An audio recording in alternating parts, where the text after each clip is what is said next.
Aorian'ny fitetezana ireo androm-panjakana anao tatitra amin'ny vahoaka ny Gasileo.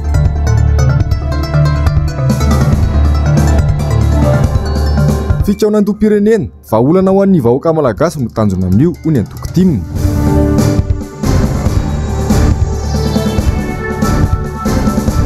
Renivohitra Mahajanga tsy misy fanamboarana ny lalana, mitaraina ny mponina.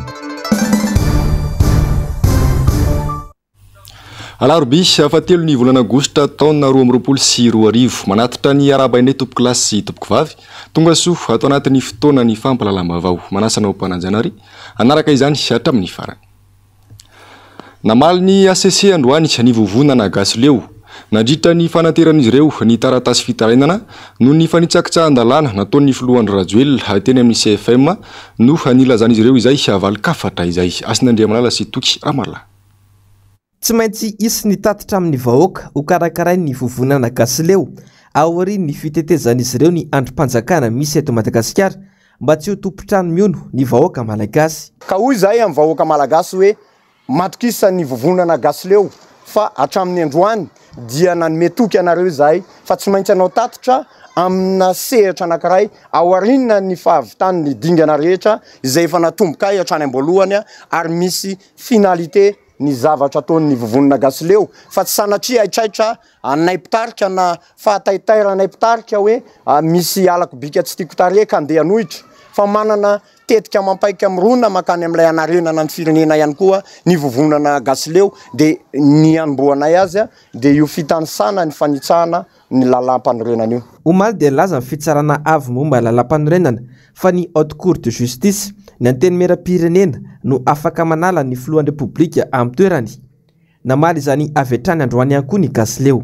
Dia mety maro anisa eny amin'ny fiarahamonina androany miteny hoe tsy mahay lalàna ve ilay eo amin'ny vovonana Gasileo. Ainay tokoa tompoko ary mahafantatra izay fa tsy izay izao no afaka hanao an'izany hoe fangataham-pametraha-pialan'ny filora ny lalàna fa tsy maintsy olom-boafidy toy ny solombavambahoaka na be ny tanàna na mpanolotsaina ny tanàna araka ny lalàna kanefa oviana izay no iandry nefa ny vahoaka efa noana oviana izay no iandry ny solombavambahoaka maro anisa izay manao be manaiky iandry ny solombavambahoaka maro anisa manao hoe ny tompoko ka izay no antony nitsanganana ivovonana Gasileo nampahafantatra nampatsiahy fa misy fanitsahana lalàna eto ka iza no andrasana nitsangana izay vovonana Gasileo ivondrona ny fikambanana 27 izay efa manana ny tetika mampaika irosony lalindalina kokoa makany amin'ilay manaraka ny lalàna antrany ka no tsy maintsy mbola andehananay aoriana zao CFM izao dia ireo androm-panjakana izay efa notonon'ny ACC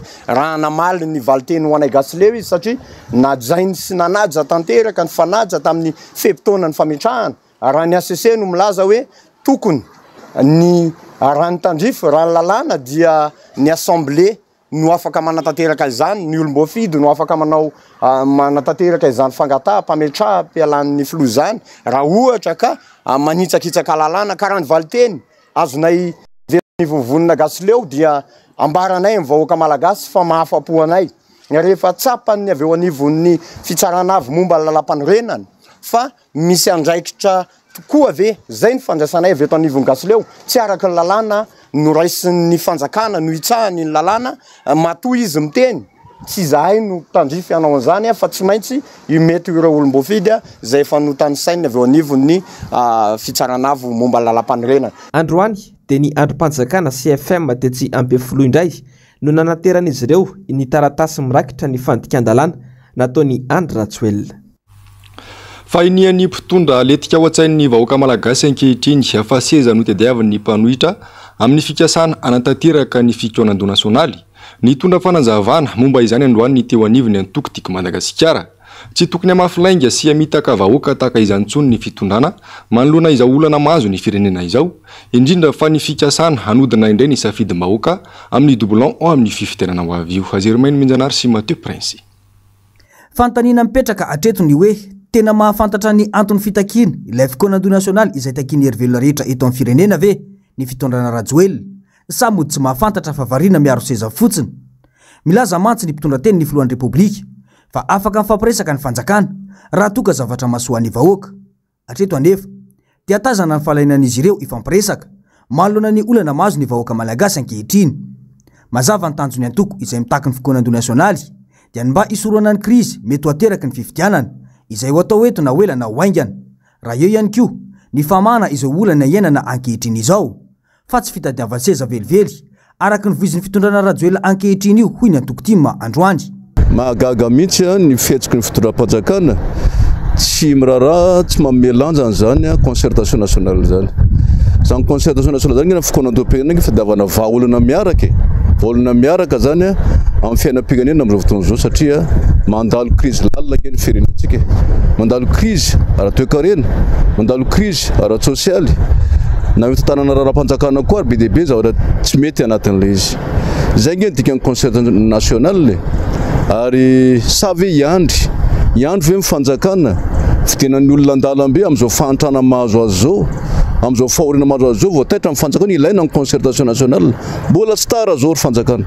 mbola star zao raha mba ianao mihitsy mba mandray anjara amin'izany concertation nationale ohatra firenena ketraketra mbola star zao sa andrasantsika ve fa tena hoe ohatra ny sanatria zany ohatra ny Sri Lanka tsika eto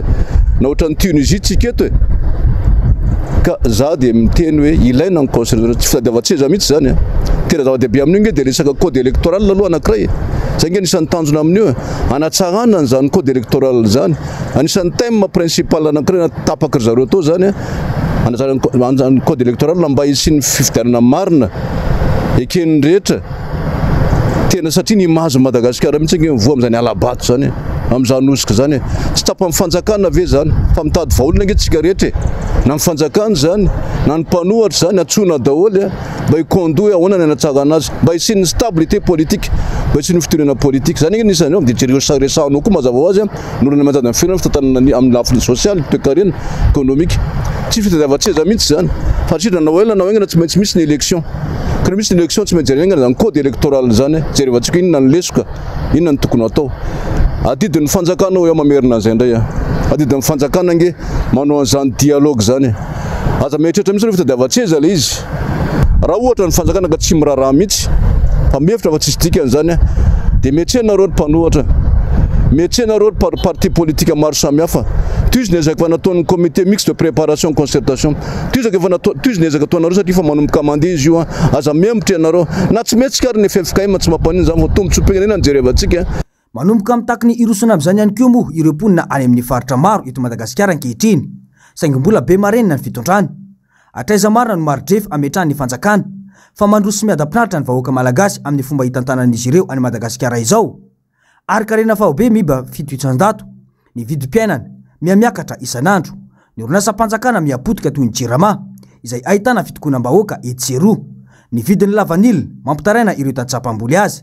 ny vidin'ny solika ny tsy fandriam-pahalemana izay mahazo laka tanteraka ny tsy fisin'ny famoronana asa ary ny drafitra sy vinam-piarahamonina matipaika raha eo ihany koa ny sosialim-bahoaka izay tsy hanana ny mpitondra vahaolana maharitra fa fanampiana vahoaka amin'ny fizarana vary tsy mahavita indray andro akory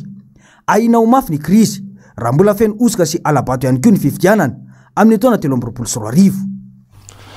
manoloana ny fanaparitahana sy ny fanelezana vahoaka marina ataon'ny ekipa ny fitondrana tatoato dia nilaza ny teo anivony antokotiky Madagasikara androany fa tsy ampitsahatra ny fahatram-bahoaka ny fanelezana vahoaka marina tahaka ireny modeloan'ny vahoaka malagasy ny mpitondra haka tokony hijery ny fomba fitondran-tena no mafisina Andriamatoa Julien Andriamora Sadatrano moa fa miaina amina lainga sy fanaparitahana vahoaka marina tahaka ireny ve no hitondrana ity firenena ity mila olona matotra hitondra azy Madagasikara ankehitriny hafana mpanazavana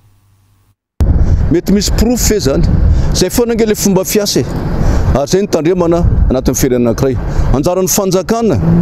no mijery tsara hoe inona proof mikasika an'izany fa tsy hoe fanaovana ohatra sanatria zany mialatsina zazakely miady dia miteniteny foana etseroa zany ve fitantanana raha-mpanjakana tadio fa gestion des affaires nationales des affaires de l'état nge nataontsika nataonareo eto amin'ny fitondrany ka zany ve ny zavatra voakanareo amin'ny fitondrany lasa maivana loatra zany amiko ka ozy aho hoe tsy dia zany mimaika tsy mifanaratsina ny atseroa zay tsy manana proof anareo mikasika an'izany tsy zany akory mimaika fa fitadiavana vahaolona mifantrano vahoaka amin'izao fotoana izao ary ny vahaolona anankiray amin'izany dio izy hoe concertation nationale aloha mety daholo tsika rehetra so tara loatra satria fahita androany zao fa mitady gazoil ny olona za zao androany efa tena nilatra gazoil tazay tsy nita gazoil androany ozy amantso aminareo hoe tsy zay maiky azavarina mifanaratsy atreo ny asanareo atreo concertation nationale mankahery ny comité mixte de préparation tuzy ny asanareo consulter ny getragetra aza sy navahana mihitsy mba inclusive ala izy ka mivaolana ho hitantsika résolution hitanareo eo zany dia mba tolotra ny fanjakana jerevana rano izy na tsy anao na maka fanapakevitra mihitsy koa ny concertation nationale inona ny tokony atao miraviravin-tanana amin'ny asa fampandrosoana sy ny adidy miandry azy ho an'ny firenena ny akamaroan'ny vahoaka malagasy ankehitriny mipakatra eny anivon'ny-vonom-bahoaka hitsinjara-pahefana ny krizy lalina mahazo ny firenena mahantra ny malagasy ary manaraka izany ihany koa ny asa fampandrosoana eny anivon'ny commune eny Aziromainy Menjanary sy Mateo Prinsiatra miantraika amin'ny fampandrosoana eny fotony ny fahantrana sy ny krizy mahazo ny malagasy ankehitriny sahirana amin'ny sakafo arapaka isanandro ny vahoaka ka betsaka no tsy nahavita didy amin'ny fandoava-ketra vokany mizaka ny tserany ihany ny komina amin'ny fanatanterana ireo asa izay mifandraika amin'ny filan'ny vahoaka tsy misy afa-tsy nihitra nefa no ahafahany vondrom-bahoaka patra itsinjara-pahefana toy ny komina manatanteraka ny asa fampivoarana ny tanàna maro noho izany ny komina no tsy mahavita io asa io intsony izay antom-pisiny izy ireo noho ny krizy mahazo ny vahoaka izay tsy afaka ifanomezantsiny hoy ny levitry ny be ny tanàna ao amin'ny komina Alasoro somary ao anatin'izao fiainana mafimafy zao sady manakaiky ihany koa moa ny vanim-potoana fidiran'ny mpianatra dia somary mbola mahalana ny olona tonga eto amin'ny commune Alasoro mandoa ny anjara rehetrany dia tao anatin'ny taona 2024 kely dia kely satria nisy an'iny valanaretana izay mafy tamin'ny vahoaka malagasy rehetra iny dia kely dia kely ny tahany kely dia kely ny pourcentage ny mpandohetra tena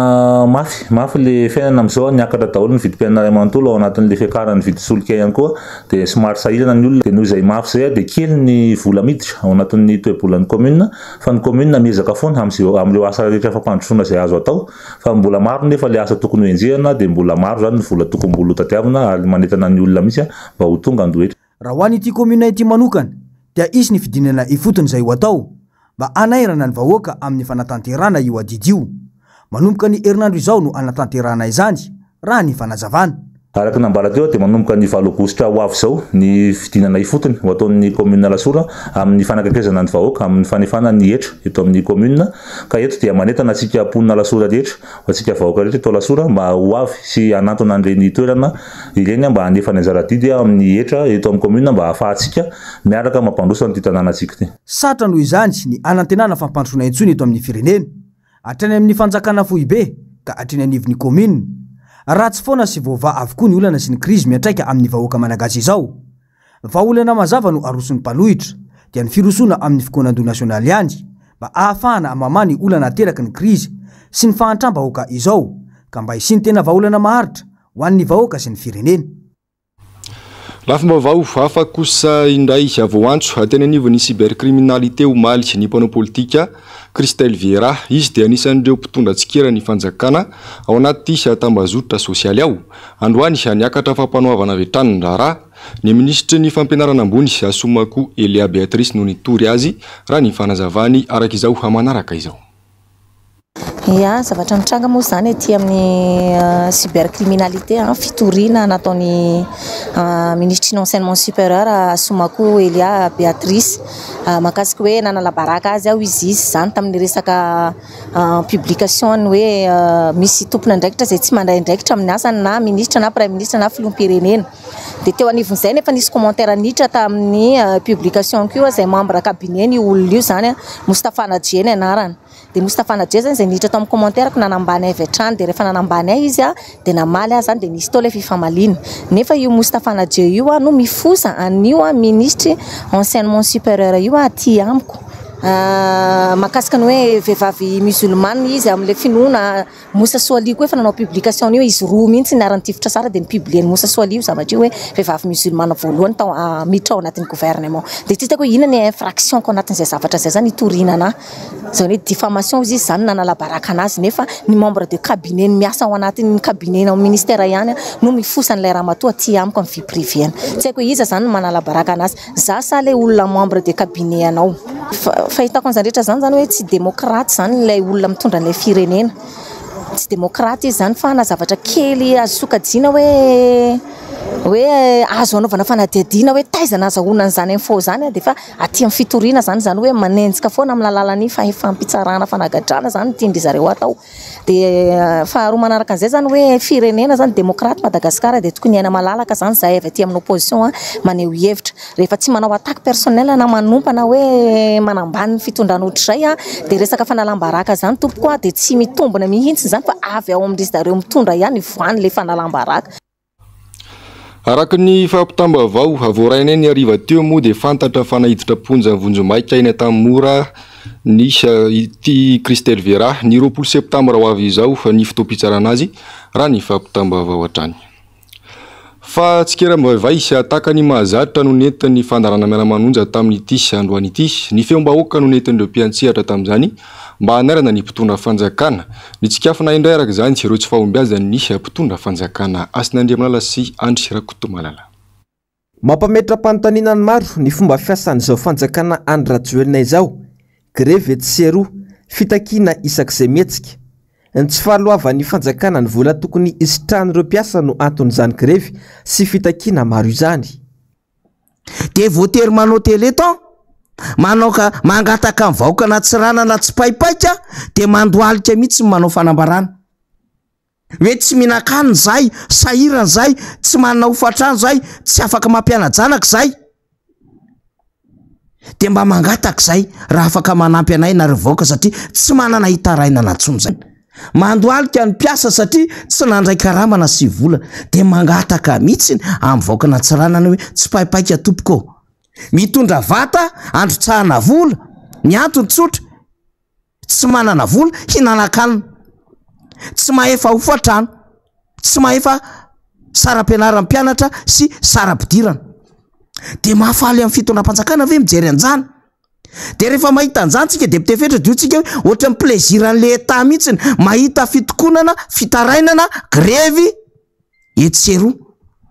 Ny mpanonga-panjakana tamin'ny taona 2024 ankehitriny no mahana tamin'ny ataony ka tsy magaga raha ho tora-kovitra isak'izay mihetsika kely ny mpanohitra. Soketainareo amin'ny président atoko président Ravalomanana mivady. Resaka raha Jesosy mamonjy tokony hijanona problema ao anivon'izany fiangonana Jesosy mamonjy zany. Fa hidirana le rangahy sasatra miainy ity. Dia hidiranareo dia fanaratsiana anay antorena menamena zay hoe gros bras. Taizany nisy gros bras ty andoro ny viva. Teniteny foana le raha matoa minisitry ny serasera e. Impiranao zay ny teniteny foana mba mahalala menatra fa reny mpianakaviana toy izao e. Raha olona mba nianatra ihany, olona mba manana ny toerany sy ny ajany, dia manao faneho-kevitra amin'ny rehefa amin'ny tany toy izany no raha matoa minisitra. Ianareo ve mieritreritra fa mbola misy olo anaraka anareo amin'izao? Efa tsy misy hoy aho. Efa ny andro tokony mahery ny olona niaraka taminareo a.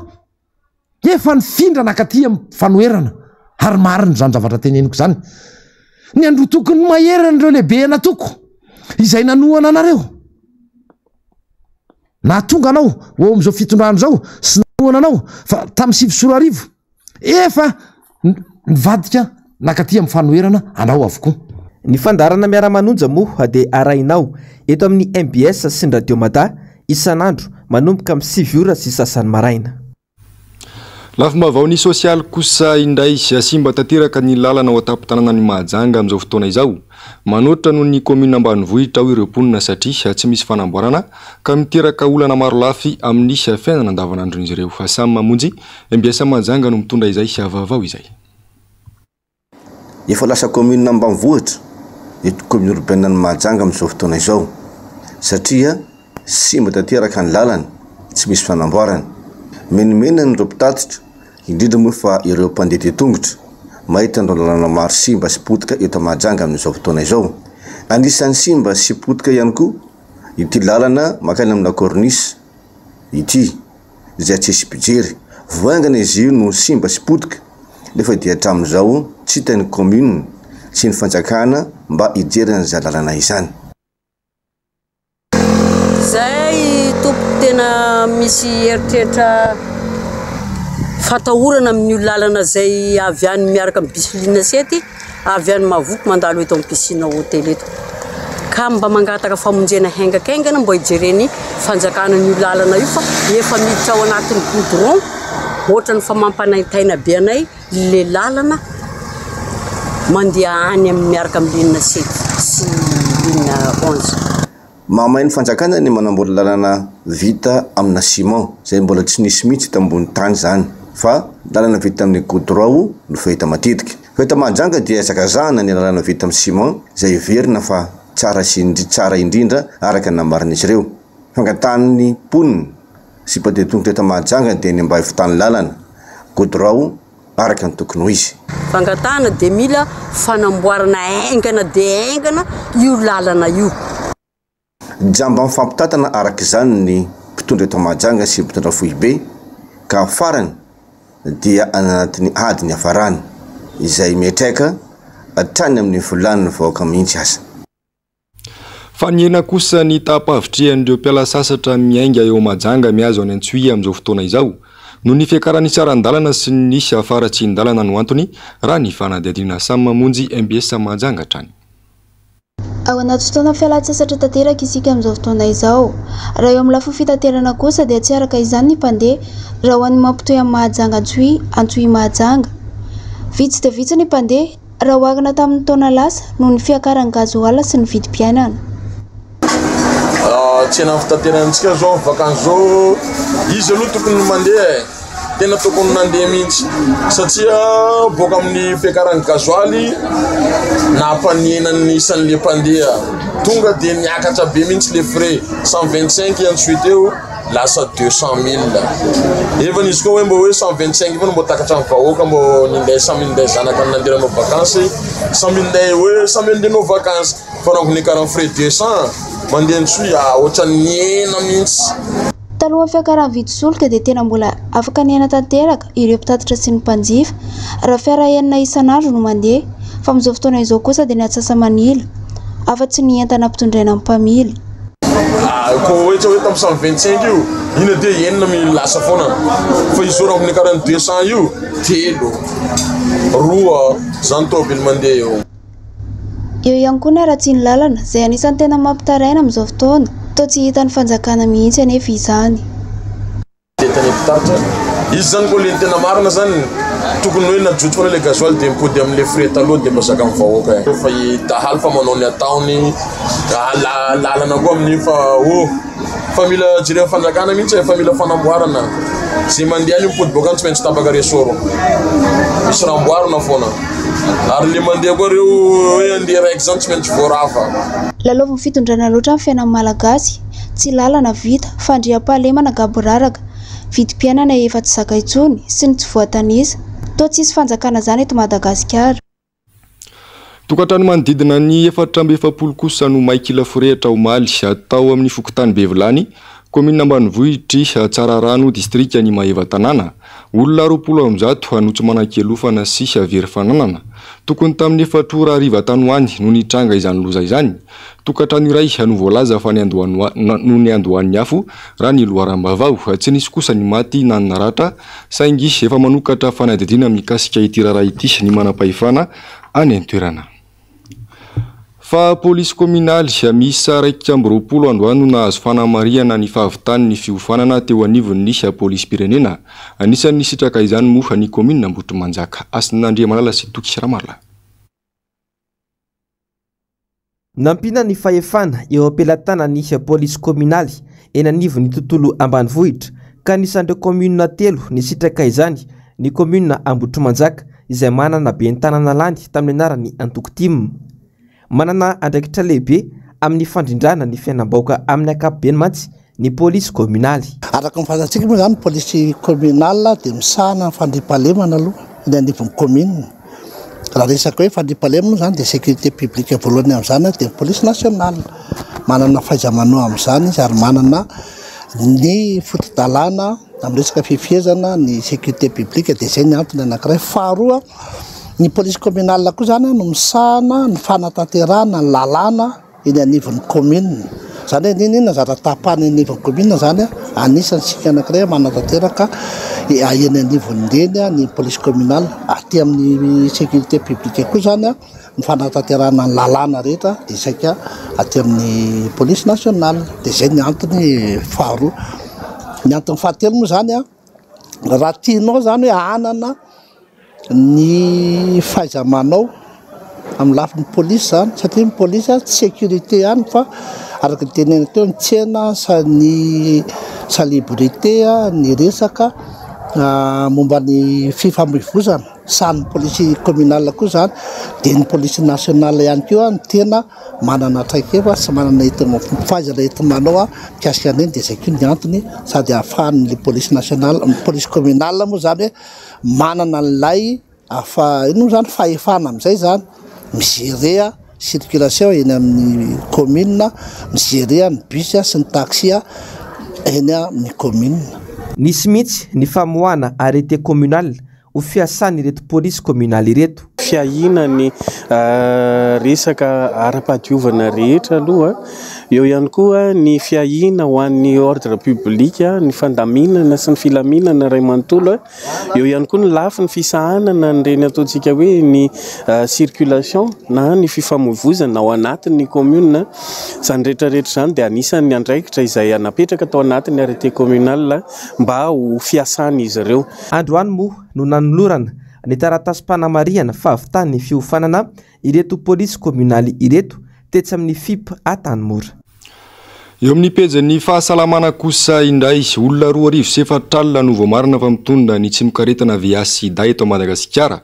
Tatitra izay voalaza ny tonim-panatanteraka amin'ny ady amin'ny sida eto amintsika. Ny 7 amin'ireo olona mitondra ny tsy mikaretana ireo no voara-maso akaiky ny fahasalamany izay ahitana zaza voateraka sy bevoka. Ny ambony kosa tsy mahafantatra ny tetenany ka miely eny anivony fiarahamonina eny. Ao any amin'ny distrikany Mahajanga Dego ary Tomasina no tena ahitana fitiliana miabo raha ny loharambavao hatrany.